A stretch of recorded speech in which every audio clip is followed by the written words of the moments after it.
दोस्तों नमस्कार, कैसे हैं आप सभी लोग। दोस्तों आज की इस वीडियो के माध्यम से हम सभी लोग जानेंगे एक ऐसे फल के विषय में जिसमें फूल ही नहीं होते और यह फल चारों तरफ से बंद होने के बावजूद इस फल के भीतर छोटे छोटे कीट आ जाते हैं। इस फल का नाम है गुल्लर।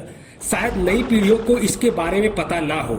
दोस्तों गुल्लर एक ऐसा फल है जिसमें फूल ही नहीं होते और न जाने कैसे बंद गुल्लर के फल में कीट पतंगे आ जाते हैं। दोस्तों इस वीडियो को पूरा देखें क्योंकि इसके दो पहलू हैं। नंबर 1 वैज्ञानिक पहलू, नंबर 2 आध्यात्मिक पहलू। गुल्लर के फल में आखिरकार कीट कैसे आ जाते हैं, तो आइए जानते हैं आध्यात्मिक पहलू के माध्यम से। दोस्तों आध्यात्मिक पहलू के माध्यम से हम यह जानेंगे कि आखिरकार गुल्लर के फल के अंदर कीट कैसे आ जाते हैं। दोस्तों हिंदू धर्म में गुल्लर के फल से जुड़ी एक पौराणिक कथा मिलती है जिसमें हमें गुल्लर के फल में उपस्थित कीड़े के राज के बारे में पता चलता है। तो आइए चलते हैं इसके बारे में जानते हैं। प्राचीन युग में भक्त प्रहलाद के पिता हिरण्यकश्यप के शासन हुआ करता था, जो बहुत ही क्रूर एवं दुष्ट शासक था। उसके राज में सिर्फ अधर्म का ही शासनकाल था। जो भी लोग धर्म के मार्ग में चलते थे वह उनका हत्या कर देता था। हिरण्यकश्यप को वरदान था कि वह किसी भी अन्य देवी देवता, मनुष्य, पशु, पक्षी, दिन रात कोई भी उसे मार नहीं सकता। वह अपने इस वरदान के चलते अपने आप को वह अहंकार में भगवान समझने लगा था और प्रजा से अपनी पूजा करवाने लगा था। देवताओं की स्तुति सुनकर भगवान विष्णु ने देवताओं को हिरण्यकश्यप वध करने का आश्वासन दिया। तब भगवान विष्णु ने अपने एक भक्त को हिरण्यकश्यप के पुत्र के रूप में भेजा, जिसका नाम था प्रहलाद, जो भगवान विष्णु के परम भक्त निकला। प्रहलाद दिन रात भगवान विष्णु की स्तुति करता एवं पूजा अर्चना करता, जिस पर उसके पिता हिरण्यकश्यप को बहुत क्रोध आया कि वह मुझे भगवान न मान करके भगवान विष्णु को भगवान मानता है। इस पर हिरण्यकश्यप ने अपने पुत्र प्रहलाद को मारने के लिए कई प्रकार की यातनाएं दी। फिर भी प्रहलाद भगवान विष्णु की भक्ति के कारण बार बार बचता चला गया। यह सब देखने के बाद हिरण्यकश्यप के क्रोध की कोई सीमा नहीं रही और वह प्रहलाद से कहने लगा कि उदंड बालक, तू किसके बल पर मेरी आज्ञा का विरोध कर रहा है। तब प्रहलाद ने विनय पूर्वक अपने पिता से कहा, हे पिताश्री, जो तीनों लोकों 14 भुवनों, जो सृष्टि के कण कण में, पेड़ पौधे में, मनुष्य, जीव जंतु, यहाँ तक कि ब्रह्मा आदि संपूर्ण देवों में जो अविनाशी परमात्मा वास करते हैं, मैं उसी नारायण का भक्त हूँ। वह परमेश्वर ही अपने शक्ति के द्वारा इस संसार की सृष्टि की रचना करता है, पालन करता है एवं संहार करता है। आप भी अपने मन को उस ईश्वर में लगाइए जिससे कि आपका जीवन सफल हो जाए। यह बातें सुनकर के हिरण्यकश्यप का शरीर क्रोध से थरथराने लगा और वह प्रहलाद से कहा, हे मूर्ख, अगर तुम्हारा भगवान सभी जगह है तो क्या इस खंभे में है? तब प्रहलाद ने कहा, हाँ पिताजी।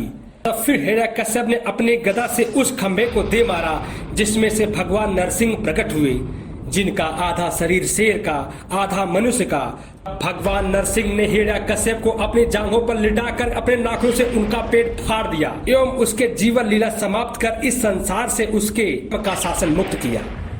भगवान नरसिंह के नाखूनों में पापी हिरण्यकश्यप का खून लगने के कारण अत्यंत पीड़ा होने लगा। उनके हाथों तथा नाखून में अत्यंत जलन होने लगा। तब भगवान नरसिंह ने अपने नाखून एवं हाथों की जलन शांत करने के उद्देश्य से असुर राज की खून से लथपथ नाखूनों को भगवान नरसिंह ने वहां मौजूद गुल्लर के पेड़ में अपने नाखूनों एवं हाथ सहित अंदर तक धंसा दिया, जिससे उनके नाखूनों, हाथों में जलन एवं पीड़ा का निवारण हो गया। लेकिन पापी का खून लगते ही गुल्लर के वृक्ष के फल में तभी से कीड़े लगने उत्पन्न हो गए थे। गुल्लर फल के अंदर कीट होने के वैज्ञानिक पहलू। दोस्तों फूल रूपी फल का परागण होने के लिए इस विशेष बनावट के फूल में प्राकृतिक कीड़े अपने आप उत्पन्न हो जाते हैं, जिन्हें इन फूलों का रस चूसने के लिए फूल के अंदर तक जाना होता है। दोस्तों कीट के शरीर पे जो परागकण चिपकते हैं वह इन फूलों के भीतर में छिपे स्त्री केसर को निषेचन करते हैं। इस प्रक्रिया के सुचारू रूप से होने के लिए गुल्लर के पटलों पर एक चिपचिपा पदार्थ एंजाइम लगा होता है, जिससे उनमें प्रवेश करने वाले कीट अधिक से अधिक समय फूलों के अंदर रहने एवं निशाचर करने में सहायता होते हैं। किंतु इस चिपके हुए एंजाइम के रहते अधिकांश कीड़े गुल्लर के फूल के अंदर चिपके ही रह जाते हैं तथा फूलों का निषेचन होने तक फल बन जाते हैं। दोस्तों फल के बनने की प्रक्रिया में भीतर फंसे कीट इस एंजाइम से पचकर गुल्लर को एक पौष्टिक फल बना देते हैं।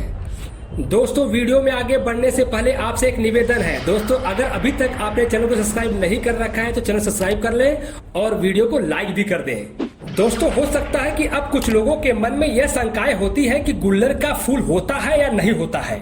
अगर होता है तो कैसा होता है, तो आइए जानते हैं आध्यात्मिक पहलू के माध्यम से और वैज्ञानिक पहलू के माध्यम से। प्रथम आध्यात्मिक पहलू के माध्यम से। गुल्लर का फूल रहस्यात्मक है।